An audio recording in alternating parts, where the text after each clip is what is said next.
জুলাই গণহত্যার অন্যতম নির্দেশদাতা হিসেবে গেল কয়েক মাস ধরে আদালতের বারান্দায় সাবেক প্রধানমন্ত্রী শেখ হাসিনার উপদেষ্টা শিল্পপতি সালমান এফ রহমান। এবার তার বিরুদ্ধে দুর্নীতির মামলা করল দুর্নীতি দমন কমিশন। সালমান এফ রহমানের ঘনিষ্ঠজন হিসেবে পরিচিত ইন্ডেক্স পাওয়ার অ্যান্ড এনার্জি লিমিটেডের সাবেক এমডি জাকিয়া তাজিনের প্রতিষ্ঠানের ঋণের অর্থ লোপাটের ঘটনায় তার সংশ্লিষ্টতা পাওয়া গেছে।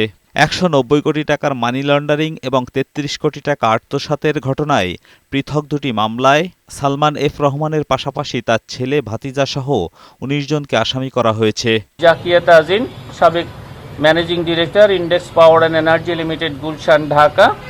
জনাব Ahmed Shayan Fazlur Rahman, managing director, Beximco LGP Limited, National Bank লিমিটেডের বিভিন্ন পর্যায়ের মোট ১১ জন কর্মকর্তার বিরুদ্ধে মামলা রুজুর সিদ্ধান্ত গৃহীত হয়েছে। এদিন প্রায় ১৩ কোটি টাকার অবৈধ সম্পদ ও ৫৩ কোটি টাকা সন্দেহজনক লেনদেনের অভিযোগে বাগেরহাট ১ আসনের সাবেক এমপি শেখ হেলাল উদ্দিন ও তার স্ত্রীর বিরুদ্ধে মামলা করেছে সংস্থাটি। শেখ হেলাল উদ্দিন সংসদ সদস্য হিসাবে দায়িত্ব পালনকালে দুর্নীতি ও ঘুষ সংগঠনের মাধ্যমে প্রাপ্ত অর্থ বা সম্পত্তির অবৈধ উৎস গোপন অপরাধ অনুসন্ধানকালে প্রমাণিত হয়েছে।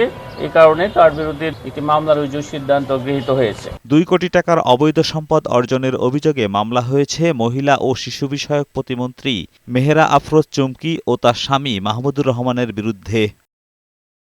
এজাজুল হক মুকুল, বৈশাখী সংবাদ, ঢাকা।